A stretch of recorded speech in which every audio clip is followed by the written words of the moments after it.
Ne dedik? Hindistan operasyonunun adı Sindor olarak duyuruldu. Neden Sindor operasyonu? İşte bu ismin verilmesindeki bir sembolik anlam da var. Şimdi size o sembolik anlamı bir açıklayacağız.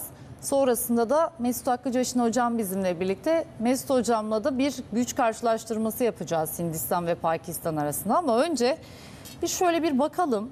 Sindor vermildon. Yani kırmızı renkte bir kozmetik dedik. Hindu kültüründe evlilik törenlerinde damat gelinin saç ayrımına sindor sürer ve bu kadının evli olduğunu simgeler. Yani bir kozmetikmiş. Damat gelinin saç ayrımına bir sindor sürüyor. Bu kadının evli olduğunu simgeliyormuş. Hint basınında yer alan habere göre bu ismin seçilmesi Pahalgam bölgesinde 26 kişinin hayatını kaybettiği terör saldırısına bir gönderme olarak görülüyor. Hayatını kaybedenler arasında yeni evli kişiler de vardı. Ayrıca Sindor'un savaşçılar tarafından alınlarına sürülerek savaş ruhu ve cesaretin sembolü olarak kullanıldığı belirtiliyor. Bu operasyonun adı da buradan geliyormuş. Mesut hocam ne diyorsunuz? Sindor operasyonunun ismi buradan geliyormuş. Yani o kültüre göre evli kadınlara evli olduğu anlamına geliyormuş. Damat işte gelinin saç ayrımına sindor sürüyor. Sindor da turuncu renkli bir kozmetik olduğunu söylüyorlar. Ve bu kadının evli olduğu anlamına geliyormuş. Şu anladığımız kadarıyla da işte bu hayatını kaybedenler arasında evliler de var. Neden sizce böyle bir şey seçmiş olabilirler bu ismi? Yani bu Hindistan basınında böyle duyuluyor. Ben Hint kültürüne bütün kültürlere olduğu gibi saygı duyuyorum. Orada 26 kişinin hayatını kaybetmesi de çok kötü. Bir terör olayı. Ancak az önce Sayın Çelik, AK Parti sözcüsünün, bakanımızın ifade ettiği çok önemli bir şey var. Eğer bu gerçekten bir terör saldırısı ise ki 26'ya yakın insan hayatını kaybetti. O zaman bir soruşturma komisyonu kurulur ve katil veya bunu uygulayanlar bir şekilde cezalandırılır. Hukuk bunu gerektirir. Bu bir savaş sebebi değildir. Keşmir bölgesi bu bir. İkinci husus, bu aslında bir dış politikada yalancı bayrak dediğimiz hadise. Yani 22 Nisan'daki olayı neden 6 Mayıs gecesi Asya'da bir savaş başlamıştır? Tamam. Ve ne zaman biteceği belli değil. Şu silahlara bakın. Dünyanın en önemli iki nükleer gücü karşı karşıya. Ve Pakistan suyumuzu keserseniz bu bizim için savaş sebebidir dedi. Şimdi 2. Dünya Savaşı'nda da Almanlar 1 Eylül sabahında Polonya topraklarını bir şekilde işgal için başlattıkları harekatta Alman askerleri Polonya radyoevini basıp sanki bunu Polonyalılar yapmış gibi onların üstüne yıktılar. Halbuki meselenin arkasında Molotov-Ribbentrop dediğimiz iki Dışişleri Bakanı'nın Pakistan'ı paylaşım kavgası vardı ve bu savaş milyonlarca insanın hayatına sebebiyet verdi. Ben Hintlilere sesleniyorum buradan. Yanlış yoldasınız ve bir şekilde terörle mücadele varsa bu hukukla olur. Kalkıp savaşla olmaz bir. İkincisi, evet oradaki insanların hayatını kaybetmesi çok kötü. Ancak siz dün başlattığınız savaşta camileri vurdunuz.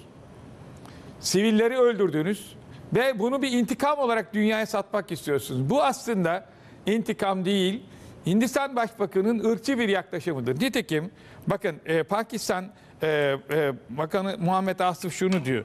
Bir defa bu bizim gelecekte savaşların suyla karşılayıcı sebeptir. Eğer suyu keserlerse karşılık vereceğiz diyor. Ne demek istiyor yani? Indus Suları Anlaşması'na göre bir defa bu iki devletin suyu beraber kullanması lazım. Suyu kestiler. 22 Nisan'daki olay 6 Mayıs'a neden uzadı? Bir. İkincisi İngiltere'de diyor ki şimdi Pakistan biz diyor barajları vururuz. 2. Dünya Savaşı'nda İngilizler Alman barajlarını vurmuştur.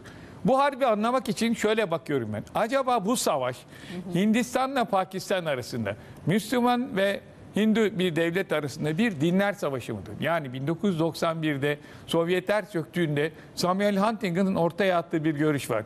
Bundan sonra Müslümanlarla Hristiyanlar, bundan sonra Müslümanlarla Hintliler yani Hindu görüşüne sahip olanlar din savaşı yapacaklar. Yok.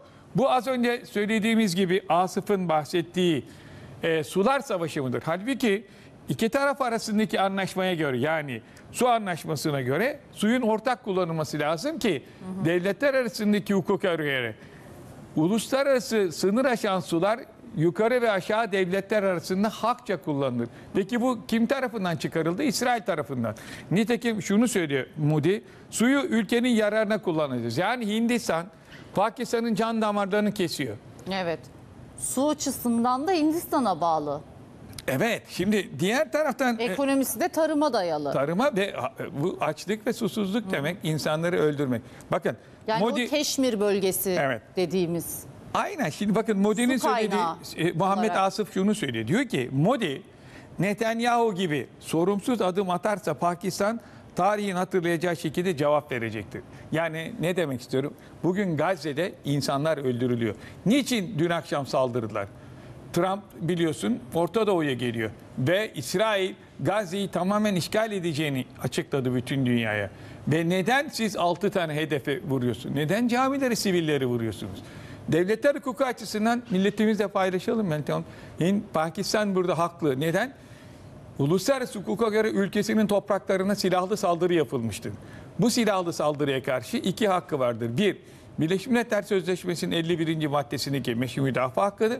İki, topraklarına yapılan saldırıya karşı o nispette misliyle mukabele etmiştir. Dolayısıyla Hindistan'ın bu durumunu zaten Pakistan dedi ki bize saldıracaklar. Ben burada Pakistan istihbaratının ne kadar önemli olduğunu da farkındayım. Ve dediği çıktı, saldırdılar. Demek ki Modi burada bir din savaşı istiyor. Kendi iktidarı için milyonlarca insanı tehlikeye... Peki bitirebilir mi? Bitiremez. Bir. İki, kazanabilir mi? Asla kazanamaz. Çünkü Hindistan'ın içerisinde, gerçi dünyanın 5. ekonomisine sahip ama yaklaşık 150 milyondan fazla Müslüman var. Hocam sizce bu bir din savaşı mı yoksa bir ekonomik savaş mı? Çok güzel söylediniz. Bu bir din savaşı mı? Bir vekalet savaşı mı? Yani Amerika ile Çin arasında en zayıf nokta olan... Amerika'nın açıklamasını samimi buluyor musunuz? Hayır, Utanç bulmuyorum. verici dedi ya. Hayır, bulmuyorum. Aslında Amerika'nın bu gidişattan haberi vardı. Başkan Trump'ın ben burada Moody'ye bir şekilde sert bir şekilde uyarı vermesi gerekiyordu. Yani Amerika bir şekilde geç davranıyor. Mekanı anlayamıyor. Sayın Trump diyor ki bunlar yüzyıllardır savaşıyordu. Ya bu iki devlet zaten İngiltere'nin sömürgesiydi. Az önce size anlattığınız 47'de bir şekilde egemen olmuştur. Nereden çıkardın yüzyılları?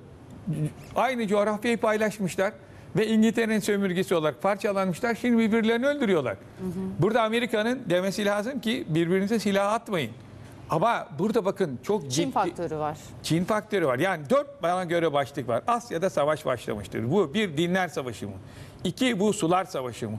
3, bir Amerika-Çin arasındaki ticaret savaşlarının buraya, bu bölgeye yansıyan vekalet savaşı mıdır? 4.'sü terörle savaş mıdır? Bence hepsinin... Yoksa hepsi mi hocam? Hepsi var ve burada... Bence ilerleyen süreçlerde, ilerleyen yıllarda muhtemelen su savaşlarını göreceğiz. Şimdi bakın şunu söyleyeyim.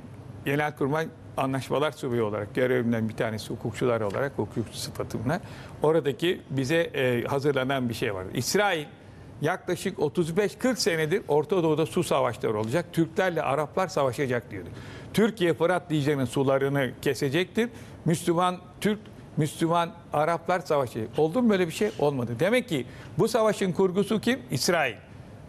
Zaten elçilik tarafından da bir destek verildi bu arada.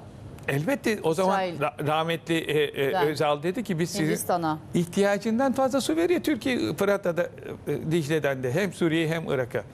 Şimdi demek ki burada benim gördüğüm bu işin arkasında İsrail, Netanyahu var. O zaman düğmeye İsrail mi bastı? Bence o.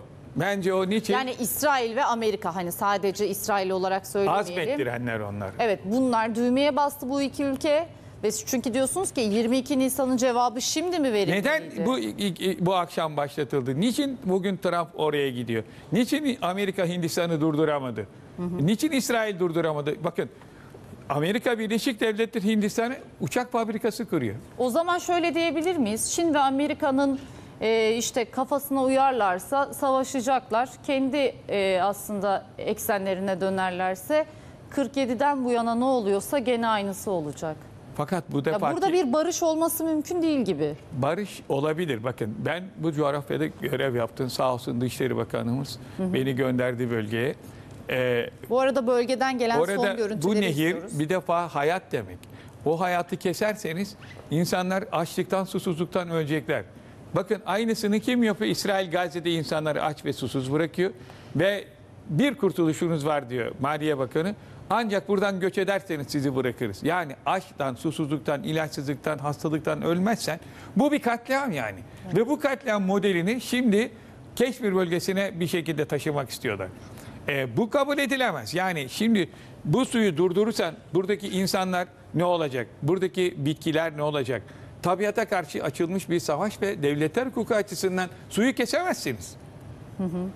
Şimdi bir su dağıtım anlaşmasından bahsedeceğim Hindus size. anlaşması, yani. Evet. Hindistan burayı bıraktığında tarımı ölecek. Pakistan'da bu anlaşmaya gelen sulara sahip olmazsa tarımın %30'u gitmiş olacak. Orada insanlar aç olacak demek. Hindistan bununla da yetinmiyor hocam. Yani Delhi'deki Pakistanlı müsteşarların bir hafta içerisinde ülkeyi terk etmelerini istiyor. Pakistan vatandaşlarına yönelik vize işlemlerinin askıya alındığını, daha önce verilen tüm vizelerin de iptal edildiğini duyuruyor. O zaman şöyle söyleyeyim. Viyana Uluslararası Diplomatik İlişkiler Sözleşmesi'ne göre oradaki diplomatik personeli persona non grata, istenmeyen alan ilan etmek suretiyle bu bir savaş ilanıdır aslında. Yani Pakistan'ın yaptığı açıklama doğru, Hindistan bize saldıracaktır dedi. Bu sizin bahsettiğiniz Indus Suları Anlaşması. Evet, bu nehir çok önemli bir nehir bu. Peki bu neden tedirginlik yarattı hocam? Yani şu iki ülke arasındaki olası bir savaşı engellemesi sebebiyle mi? Tabii o zaman bir savaş çıkaracaksınız. Bunu önleyen bir anlaşmaydı değil mi bu? Elbette. Şimdi siz ortak mesela bizim Fırat ve Dicle'yi tamamen kesersek kendi ülkemizde kesebiliriz, yolunu değiştiririz. Ondan sonra Konya'ya veririz bütün suları. Ne olur? Irak'taki, Suriye'deki bütün insanlar açlıktan ölür. Aynı Gazze'de öldükleri gibi. Bu bir suçtur. İnsanlığa karşı bir suçtur. Ve anlaşmalarla bir şekilde yasaktır. Ne diyor bakın Hindistan Başbakanı? Modi, biz suyu ülkenin yararına kullanacağız.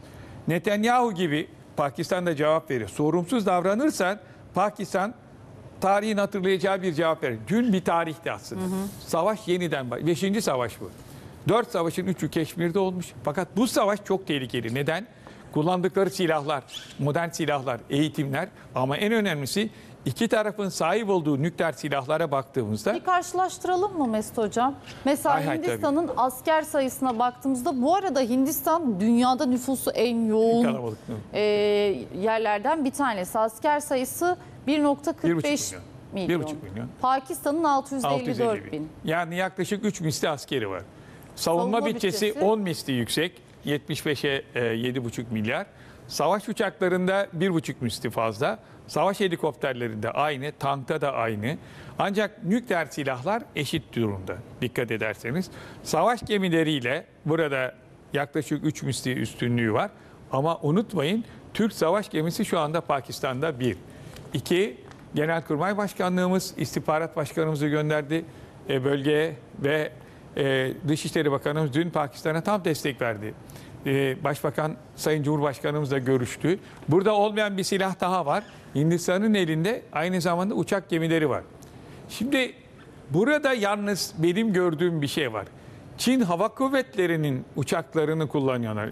Bu uçaklar modern bir uçak. Şöyle söyleyeyim, JF-17 uçağı ve 3 Rafale uçağı Fransız düştü. 1 MiG-29, 1 Su-30 uçağıyla bir tane daha başka bir uçak düştüğü söyleniyor ama tam teyitli değil. 5 ile 6 uçak düştü. Şimdi Çin uçakları Rus ve Batı uçaklarını vurdu. Rafale Yunanistan'ın da elindeki en son uçak. Peki burada ben uçağın nasıl vurduğunu da gördüm. Bahavyar'ın da alçak irtifadan vurdu. Attığı füzeyi söylüyorum. J-17'nin KNJ-PL-15 diye bir füze var. Yani uçak savar füzesi, hava füzesiyle vurdu. Bu acaba Çin'le Batı ve Rusya'nın uçaklarının üstünlüğü mü? Ama savaş şunu gösterdi. Pakistan pilotlarının gece muharebe yeteneği daha iyi. İyi eğitimli, daha disiplinli çok büyük bir yenilgi aldı Hindistan. Bir de hocam mesela bölgeye de baktığımızda işte haber müdürümüz İdris Arıkan da aktardı. Bölgede bulunan bir gazeteci kendisi de hakeza siz de Evet. gitmişsiniz Evet, evet. Pakistan'a. Diyor ki mesela engebeli bir arazi Çok aslında. yüksek, Çok zor Himalayalar. evet çok Evet. engebeli bir arazi. Bu sebeple diyor hani savaş daha da tansiyon daha da yükselirse, savaşın boyutu daha da yükselirse burada aslında karadan değil daha çok havadan bir müdahaleyle taraflar birbirlerine bir misilleme yapacaktır. O halde Doğru. buraya baktığımızda işte tank sayısını değil işte savaş gemisini karşılaştırmak yerine acaba savaş uçağı ve nükleer burada mı bizim için önemli olan iki nokta? İdris Bey'in görüşü doğru ama ben bir ilave daha yapayım. Deniz kuvvetlerine de girebilir. Çünkü Öyle mi? Evet, Pakistan'ın çok iyi elektronik harp uçakları var. Burada uçakların şeyine baktığımızda bunlar muharebe uçakları ama bir de yakın destek ve elektronik harp uçakları var. Artı komuta kontrol sistemleri çok iyi. Çin'den ve Türkiye'den uydu istihbaratı alıyorlar. Bu çok önemli. Ayrıca Pakistan Hava Kuvvetleri pilotları, Türk Hava Kuvvetleri beraber ortak eğitim almaktadırlar. Yine Akıncı Baykar'ın sistemi, istihbarat sistemleri, insansız araçları orada. Ama bir şey daha var. Ben yaklaşık 20 yıl Hava Harp Akademisi'nde Pakistan pilotlarına ders anlattım. Son derece disiplinli hava, deniz, kara subayları var. Ve Türklerle beraber omuz omuza çalışmışlardır. Ayrıca 74 harekatında da Pakistan bize çok büyük destek vermiştir. Türkiye, Pakistan'da Türkiye'nin stratejik müttefikidir. Nitekim 15 Temmuz'da Hava Kuvvetleri Komutanı diyor, Türkiye'nin bir emrine bakar, bütün uçaklarımız Türkiye'nin emrindedir. Bunu hangi müttefik devlet söyledi bize? Bu bakımdan biz bazıları diyebilir, bizim ne işimiz var Pakistan'da, Afganistan'da? Tarihi, dini ve kültürel birliğimiz vardır Pakistan'da ve Pakistanlı kardeşlerimizin bu hakkı davasında ölümüne kadar Türkiye yanındadır. Peki hocam şimdi biz dedik ya işte bu su savaşı olabilir, işte din savaşı olabilir ya da işte Vekalet savaşı Amerika'nın ve Çin'in kışkırtmasıyla Veya başlayan terörle bir süre mücadele. gelen süreç olabilir. 4 Terörle sebep. mücadele aynen 4 sebep. Eğer işte bir sebebe bağlayacak olursak ki belli ki 4 sebep aslında. İşte bu bir din savaşıysa yani gerçekten Hindistan ve Pakistan arasındaki ihtimal çok düşük. Hakikaten hani İsrail'in en azından resmi olarak değil de elçilikler düzeyinde de bir desteği bunun bize Amerika'nın ve İsrail'in parmağının olduğunun çok net göstergesi aslında ama şimdi diyelim ki Hindistan ve Pakistan arasında bu savaş boyutu artık 3. Dünya Savaşı'nın boyutuna gelebilir mi? Yoksa eğer bu iki güç, o iki gücün eli bu iki ülkenin arasında değilse daha da işte bu bir askeri mesaj niteliğinde devam eder mi? Boyutu genişlemeden. Şimdi şöyle söyleyeyim, çok güzel bir soru bu. Savaşı başlatabilirsiniz ama mentemanı bitiremezsiniz. Bu bir. İkincisi bu savaş başlamıştır. Cin şişeden çıkmıştır. Orada birikmiş bir aynı depremde anlattığımız gibi Allah muhafaza. Pay kırığında bir stres var ve bu stres patlamıştır. Bu kin ve düşmanlığa dayalı eylem nerede durur bilemeyiz. Bu bir. İkincisi burada eksik olan bir şey var. Tarafların elinde çok sayıda balistik füze var. Ve dikkat edin her iki tarafta hem uçakları hem füzeleri kullanmıştır. Ve Pakistan Hava Kuvvetleri onlar camileri vururken onların komuta kontrol füze merkezini vurmuştur. Yani şunu söylemek istiyorum. Pakistan Hava Kuvvetleri pinpoint dediğimiz nokta atışı ile hedeflerin askeri hedefleri vurmayı Aslında başarmıştır. stratejik üstünlük Şimdi sağlıyor. bu savaş yükselebilir. Bir, havada ve karada devam eder. Keşmirde devam eder. Bir diğer tehlikeli boyutu ise denize yansıması. Az önce söyledim. Hindistan Deniz Kuvvetleri'ne ait bir hücum bot Pakistan gemisine saldırırken karakol gemisi, denizde uçan istihbarat gemisi bunu haber verdi ve hücum botu önlediler. Hücum bot batırabilirdi Pakistan gemisini. Demek istediğim şey şu ki bu kara deniz hava müşterek harekatını içeren bir harbe dönüşebilir. Bu konvansiyonel kısmı. Ama sizin sorduğunuz bu bir nükleer harbe dönebilir mi? Pakistan dedi ki bütün dünya şunu bilsin. Eğer bize karşı böyle bir karşılık savaş vereceğiz olursa dedi. bütün dünyayı yok ederiz dedi. Evet, biz Bu çok karşılık önemli. vereceğiz dedi. O Şahbaz halde Şerif'in açıklaması Pakistan bu her yönde. şeyi hesaplamış durumda. Ha Çin ve Amerika buna müsaade eder mi? Bence iki oyuncu burada Çin ve Amerika Birleşik Devletleri ve gözükmeyen Netanyahu hükümeti. Çünkü Ben çok iyi biliyorum. Bütün dünyadaki uzmanlar biliyor ki İsrail Hindistan'a muazzam destek veriyor ama kim kaybetti sorusunda Hindistan kaybeder. Niçin? Keş bir model olarak Gazze ile bir şekilde kıyaslamak istiyor. Gazze unutulsun, bütün dünyanın bir şekilde dikkati buraya gelsin. Tıpkı Gazze'deki katliamı örtbas etmek için dikkat edin, Trump ne dedi? Ben Yemen'e vurmayacağım dedi. Harbi yaymak isteyen İsrail, dinler savaşını çıkartan adam Samuel Huntington bir Musevi. Aslında Rusya Ukrayna'nın düştüğü tuzağa şu an Hindistan ve Pakistan mı çekilmek istiyor? Hocam oradaki durum farklı ama burada bir tuzak var. Yine bir Amerika Bu tuzağı alan Hindistan. dengesi. Hindistan Pakistan'ın yumruğunu yedi. Birinci yumruk geldi. Hesaba katamadı bu kadar. Yani bir gecede eğer siz 6 uçak kaybediyorsunuz ve bu uçaklar 4,5 jenerasyon dediğimiz en üstün uçaklarsa sizin kaybettiğinizi gösterir. Ha şu var, uzun dönemde ekonomik olarak gücünü de ortaya koyarsak Hindistan yaklaşık 10 misli Pakistan'dan zengin. Bu bir yıpratma savaşına dönüşürse Pakistan zorlanacaktır. Fakat şunu söyleyeyim, bu savaşta eğer önlenmezse konvansiyonel dahi olsa yüz binlerce insan ölebilir. Çok ciddi bir savaş bu yani. Bu arada Vagah kapısındaki askeri törenden de görüntüler geliyor bir yandan. Hindistan-Pakistan sınırı burası.